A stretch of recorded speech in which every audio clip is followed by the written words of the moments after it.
Hello, hello collective. Ako po ito, si James from James Tarot PH.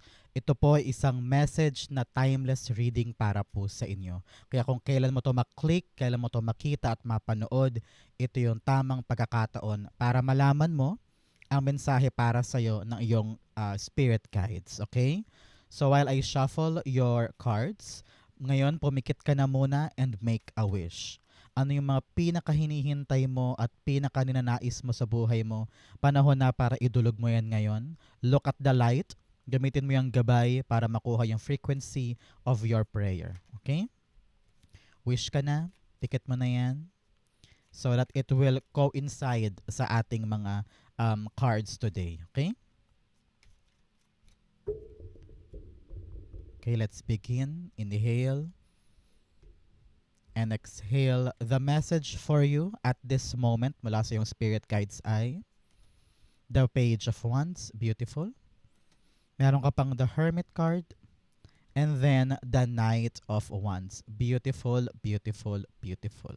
At the background of your reading, meron kang the Three of Wands. Lovely. Okay. Sabi dito, collective ng iyong spirit guides, maghanda ka na. Dahil merong paparating na bagay para sa'yo. So after watching this reading, this video, talaga namang paparating na yung magpapabago sa buhay mo. Ramdam ko nitong mga nakaraang linggo, nakaraang buwan, nakakadama ka ng stuck energy na parang feeling mo ang tagal-tagal, walang dumadating, walang nangyayari.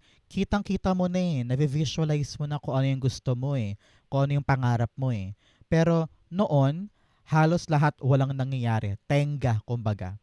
And now, you're contemplating kung ilalaban ko pa ba? Mag-go pa ba ako? Some of you are thinking hard enough kung babiyahe ka ba, itutuloy mo ba yung proseso, kung hahakbang ka na ba sa bagong bagay o sa bagong lugar. You're very confused. But sabi dito, do not be sad pagdating sa mga bagay na ito pagkat may darating sa'yo. Kaya pinaghahanda ka na ng iyong spirit guides. Because something new is entering your life and you need to make a bold choice para yakapin ito at aksyonan. Napakaganda for you. Okay? So, your current energy card, meron kang Page of Wands. Meron kang binubutingting o pinag-iisipan na isang bagong bagay, no? Iniisip mo kung pwede ba ako dito? Kaya ko bang gawin 'yan? Am I able? Am I deserving to do this? Iniisip mo kung swak ba sa'yo, kung maganda ba yung sweldo, kung malapit lang ba sa bahay, kung kaya ba ng schedule mo. You're thinking long, hard enough about a certain blessing or a certain opportunity na hindi ka pa sure kung dapat mo bang tanggapin or dapat mo bang pasukin. But your spirit guides are really telling you to expand, to grow. Panahon na daw para umabante ka sa isang bagay. Huwag katakutan, huwag umatras. Bigyan mo daw ng chance ito na mag-develop or nakita mo yung potential niya sa'yo. Pinapayuhan ka to really, try mo lang, subukan mo lang, humakbang ka lang para makita mo sa pakiramdam kung akin ba ito at kung kaya ko ba siyang gamitin or kaya ko ba siyang palaguin sa buhay ko. Your spirit guides are telling you na wag nang lumingon pa sa past, wag nang umatras at talagang push forward tayo. Okay? Partneran natin to ng card of your life. Okay? Your card life will tell you kung ano yung mga dapat mong pagtuunan ng pansin this time. Okay? You have balance. Yes, balansehin daw natin. Sabi dito, I bring a state of perfect harmony into my world and I do so without judgment. Sabi dito, huwag mo daw munang husgahan yung gagawin mo. Huwag mo daw munang katakutan na parang, ay, ang hirap-hirap naman yan. Ang dami namang kailangan gawin dyan. Ayoko na, uwi na ako. Ayoko na asikasuhin to. Marami kang ganun ngayon Pinapangunahan mo before even touching it. Or nakapag-judge ka na kaagad without even experiencing kung ano yung mga paparating para sa'yo. So, baguhin natin yung ating atake pagdating sa mga bagong paparating. You really need to see kung okay kaya to o hindi. Balansehin ko nga. Ano kaya ang epekto nito sa akin before I make a call or before I say no, di ba? So, kailangan dito maging receptive ka, maging open ka daw at bukas ang palad sa mga bagong darating para sa'yo. Okay? In the area of what's coming in, meron kang the Hermit card. Ramdam ko dito, collective, you've been isolating for so long. Okay? Parang matagal kang solo lang, yung mga gusto mong mangyari, hindi mo sinasabi sa iba. Yung mga problema mo, hindi mo rin kinukwento masyado because you don't want to be a burden to other people. Ayaw mo ring ma-judge, no? Kaya lalong kinikim-kim mo lang yung mga naiisip mo o yung mga problema mo.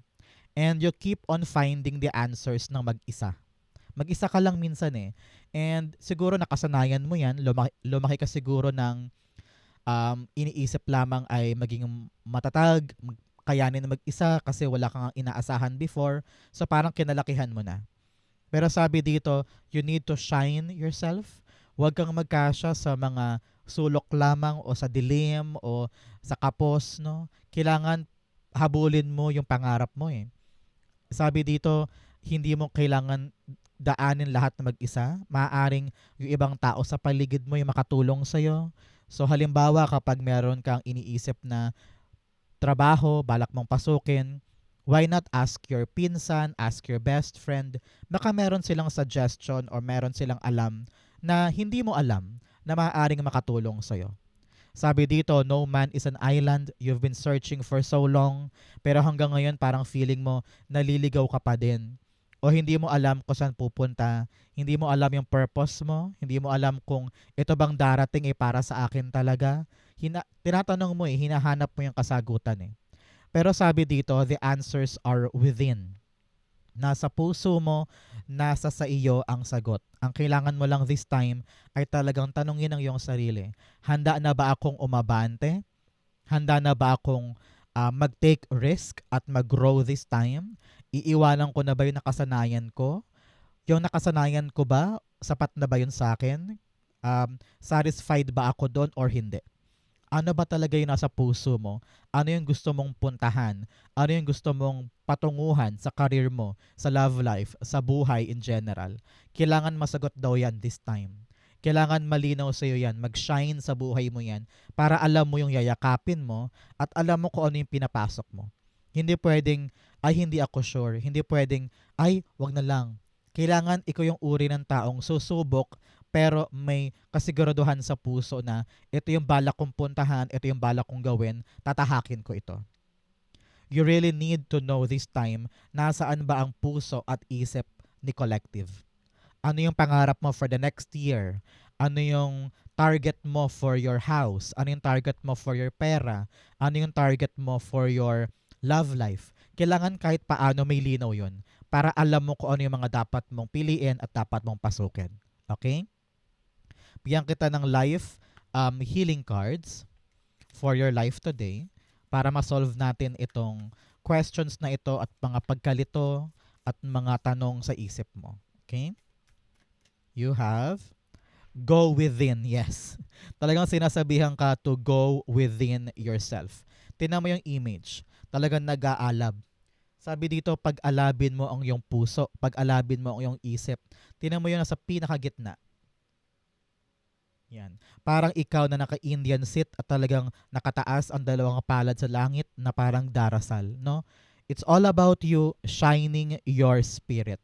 Alam mo sa kaibuturan ng puso mo kung ano ba talaga ang sagot sa iyong mga tanong.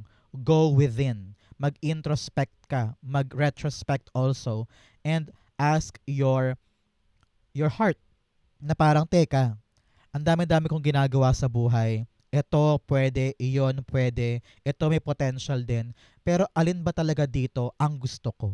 Alin ba talaga dito ang swak sa akin? Without thinking yung pressure ng ibang tao, without thinking yung utos ni nanay or utos ni pinsan or judgment ng mga anak ko, ano yung para sa akin talaga? Yun ang dapat mong hanapin. At ikaw lang daw makakasagot niyan para makalaya ka na dyan. Para makabitaw ka na sa pumipigil sa'yo. Ramdam ko dito na may pumipigil kay collective para makaalagwa ka sa buhay na gusto mo. Sa panahon to para sarili mo naman ang unahin.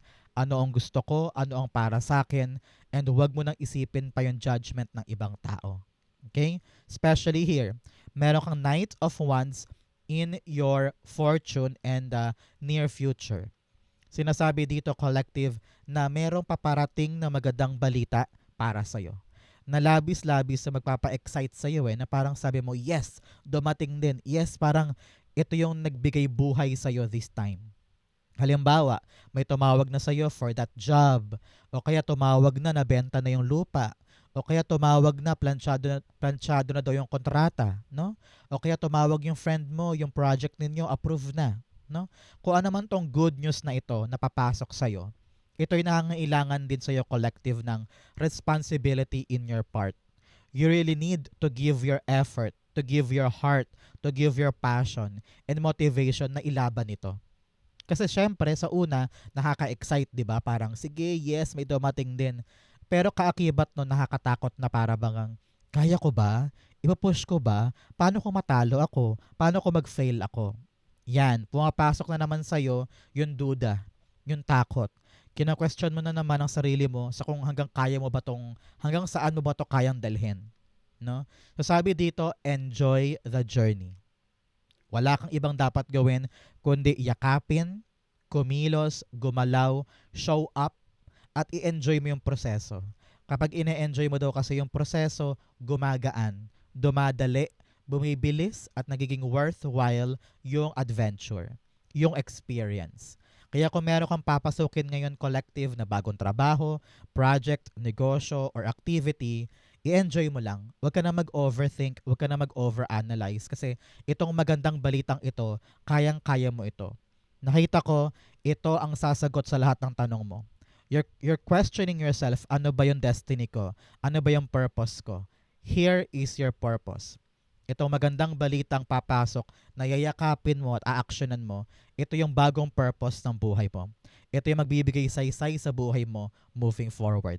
Kaya be excited, simula na ito ng bagong adventure for you. Okay? Clarify natin to with a timeline card para sa buhay mo this time. Yun, tumilapon, kunin natin. You have the power to create the timing by taking action. Wow, wow, wow.